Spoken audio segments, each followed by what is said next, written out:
A lot of people guessed that. Even in my director session, my director asked if the mark was real. And I said, the mark? You mean my mole? Mark. I was like, what do you mean the mark? I literally didn't know what he was talking about for like 2 minutes. I was like, my tattoo? Like, The mark. I was like, what is he talking about? I need a job.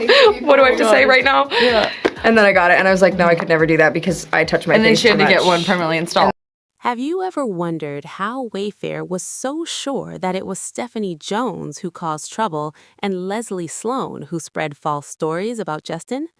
Or why Blake and Ryan didn't immediately take responsibility for the negative attention they received online and instead waited before making a statement? Well, new information has come to light. There are text messages and even a recorded phone call that show what really happened. The texts reveal the events surrounding an exchange Stephanie had with the Daily Mail, and shortly after, there are more messages that show how Leslie Sloan leaked a story to The Hollywood Reporter. Stephanie had also misled others by claiming that Melissa Nathan was the one who reached out to The Hollywood Reporter about a story she was working on, but the truth is far from that. Blake and Ryan seem to have gone to great lengths to keep their actions from the public eye, especially from July and August. However, the truth is becoming clearer. It's evident that Ryan was behind many of these actions, especially in using Leslie as a pawn in a media smear campaign against Baldoni. The reporters from major media outlets like Hollywood Reporter, Variety, People Magazine, and the Daily Mail were being used to plant false stories, something that Ryan and Leslie had been actively doing. By now, you may be aware of the smear campaign against Justin Baldoni. This campaign has tried to falsely paint him as a dangerous individual. Ryan Reynolds has been especially persistent in pushing this narrative, perhaps because it helps justify his own questionable actions. Recently, Stephanie Jones and Wayfair presented some exhibits. Wayfair's exhibits show how they opposed Stephanie's attempt to modify her complaint. One of her claims was that Jamie illegally violated wiretapping laws in Illinois. Wayfair argued that Stephanie had been in contact with them and others while she made her phone call, and they have text message evidence to back it up. The texts show that Stephanie had even been discussing her call with her family while it was happening. This phone call was related to her communication with the Daily Mail. Stephanie's attempt to keep this evidence from being made public is likely because she didn't want it to be exposed. It's possible she only found out about this evidence during the discovery phase. However, it seems that the evidence is being strategically used against her. Wayfair claims that she cannot pursue any damages from this case because she wasn't in Illinois when the supposed wiretapping occurred, and the law doesn't apply to her situation. It's unclear what the judge will decide about whether or not she can modify her complaint, but the most important thing here is the evidence that has been revealed. As part of the evidence, Stephanie forwarded an email from Lillian at the Daily Mail to Janelle and the Wayfair Studios team. This shows that Stephanie was kept in the loop about everything. For her to later claim she had no idea what was going on seems ridiculous. In one of the messages, she tells someone that she is trying to reach Janelle and asks her to call. Then, in the following messages, there are more exchanges between the team showing confusion about who should be in charge of communicating with the media. There are even instructions from Jamie about not contacting anyone without his knowledge. It's clear that Stephanie was trying to manage the situation, but her actions seemed to escalate things rather than help. She initially denied speaking to the Daily Mail, even though she had admitted to others that she had been in touch with them.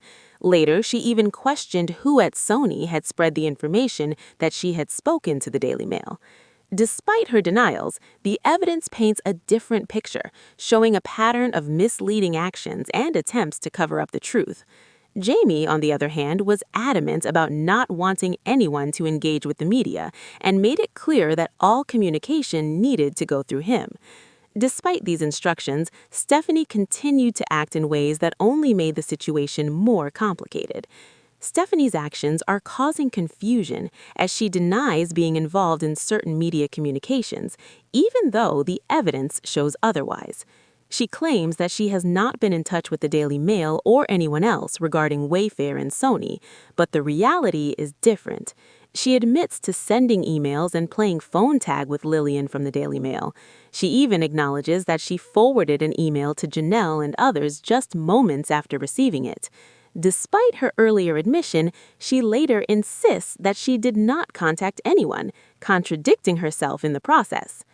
In one of her messages, Stephanie says she hasn't spoken to anyone from the Daily Mail or Sony and finds the accusations against her hard to believe. She claims her main goal is to protect Justin, which is why she forwarded the Daily Mail email to the team. However, this email was sent and received at different times, and the timeline of her actions doesn't add up.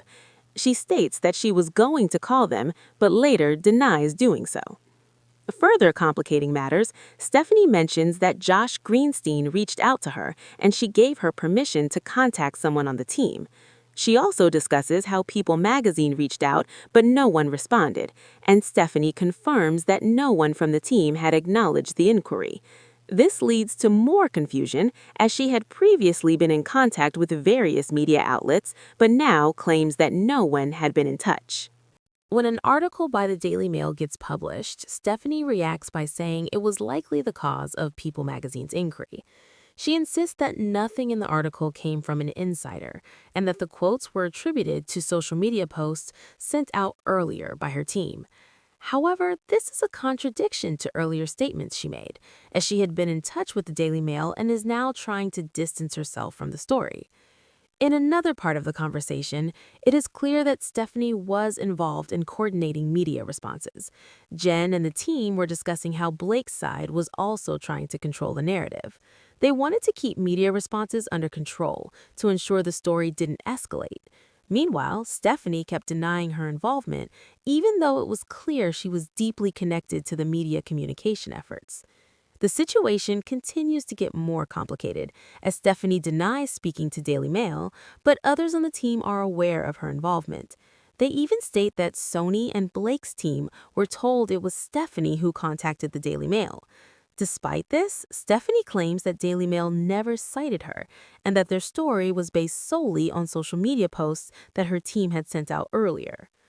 As the situation unfolds, it's evident that Stephanie is trying to protect herself by distancing herself from any media interaction, even though the evidence points to her active involvement. The more she denies, the more it becomes clear that she is part of the larger communication effort, and her attempts to deflect blame are not fooling anyone. In one last message, Stephanie says that she didn't communicate with Daily Mail or anyone else and questions who at Sony provided this information to Jen. She also expressed frustration about not being kept in the loop about media communications and plans, even though she has been at the center of them. Despite all the contradictions, Stephanie continues to try and control the narrative, but it's clear that her actions are starting to unravel. When they landed, the plan was to go straight to the press, attend a screening, and meet with people. It was a critical time for the team, and they needed to be focused. However, there were some unsettling rumors about Melissa Nathan. It was reported by Daily Mail, through James Vuka, that Stephanie Jones had been in contact with Lillian from the Daily Mail. They also mentioned that Stephanie had a history of spreading negative stories, and they were now concerned about how this could affect their situation.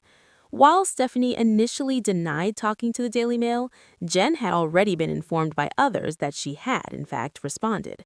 This caused a lot of confusion, with Stephanie even accusing Jen of lying and saying that Sony, along with Leslie, was spreading false information. Stephanie repeatedly denied making any calls or talking to the press, but her behavior seemed to contradict her statements. She even became defensive, saying that the sudden interest from the Daily Mail and the social media posts had something to do with the press noticing them right after they were sent out. Yet, Stephanie continued to insist that no one from the Daily Mail mentioned her name. She seemed to try and shift the blame onto others while claiming that no one had been involved. This created a tense atmosphere, as Jamie had to step in and remind everyone that no one should be speaking to the press without his approval. Despite Jamie's clear instructions, Stephanie continued to contact people, including Leslie's team, trying to smooth things over. However, she was instructed by Jen to cancel any calls with Leslie as they were trying to keep things under control internally. Stephanie was also focused on clearing her name, as she was adamant that the rumors about her weren't true. She went as far as to say that the media outlets couldn't have cited her, claiming that they wouldn't work that way. The situation seemed to be escalating with each passing moment as Stephanie tried to distance herself from any wrongdoing. By August 12th, after the tensions had risen, Leslie placed a story with the New York Post. The article claimed that Justin was not getting along with the rest of the cast and that there were problems over the film's sequel. This was just hours after the team had agreed to stay quiet about the situation. It appeared as though Leslie was already planting the seeds of negative stories, shifting the blame onto Justin. While Jen tried to correct the misinformation in the article, it was clear that the damage was already done. The story was out there, and it seemed like they were already in full damage control mode. Shortly after that, more inquiries came in from The Hollywood Reporter, who was now covering the story about Justin's alleged crisis management. Leslie had once again been involved in leaking information, and now the focus was on Justin's relationship with his PR team, particularly Melissa Nathan. The Hollywood Reporter suggested that Melissa had been working with Justin to manage the situation, further linking him to a crisis PR strategy. The whole situation was spiraling out of control as the press continued to report on it, and Stephanie seemed determined to shift the narrative to protect herself. As more media outlets started picking up the story, Jen was concerned about what Stephanie might say next. She knew that Stephanie would try to use the story to her advantage, even though it seemed like everything was already out of their hands. The team was worried that Stephanie would continue to try and manipulate the situation, using it as a way to cover her own tracks. While they were dealing with the fallout, it was clear that they were not in control of the narrative anymore. The story was moving faster than they could respond, and with each new article, it seemed like the truth was becoming harder to find. The truth of the situation is that Leslie, who represents Blake, intentionally spread a story to make it seem like hiring a crisis management team was part of a bigger issue. The response to this could be handled in several ways, but the best option might be to confirm that Jamie and the team are aware of the situation.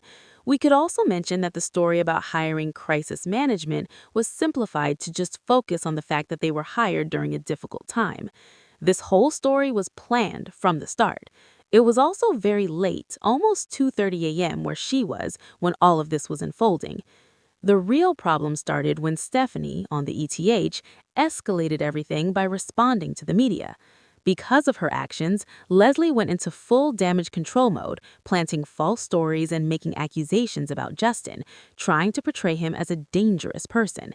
This included making links to the fact that Melissa Nathan, the crisis PR consultant, had also worked with Johnny Depp, which seemed like an attempt to tie Justin to a similar narrative of being an abuser.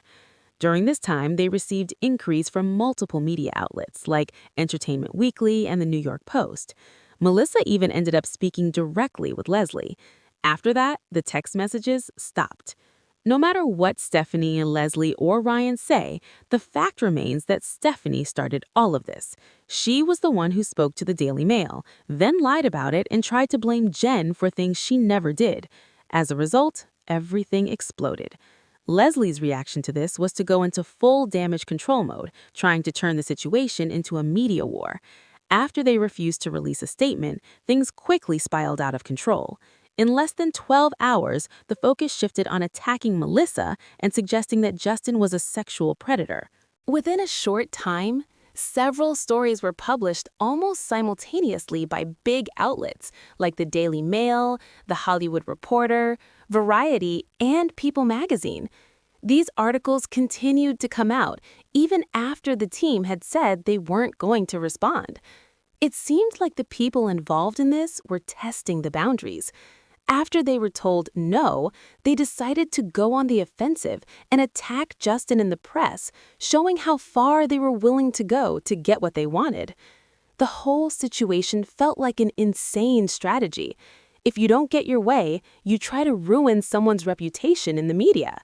Ryan and Blake's behavior seemed calculated and extreme.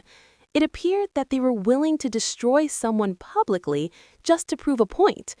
This kind of behavior made it clear that they were playing a dangerous game, using the media as a weapon to manipulate the situation. In the end, the entire thing spiraled out of control. It felt like the gloves were completely off, and it was clear that their tactics were not just about business, but about personal vendettas. This is a story of how one simple response, which should have been handled quietly, became an all-out media battle. People were getting caught in the crossfire, and the public image of everyone involved was being destroyed in the process. What started as a small issue turned into a much bigger storm, all because of the choices made by a few key people.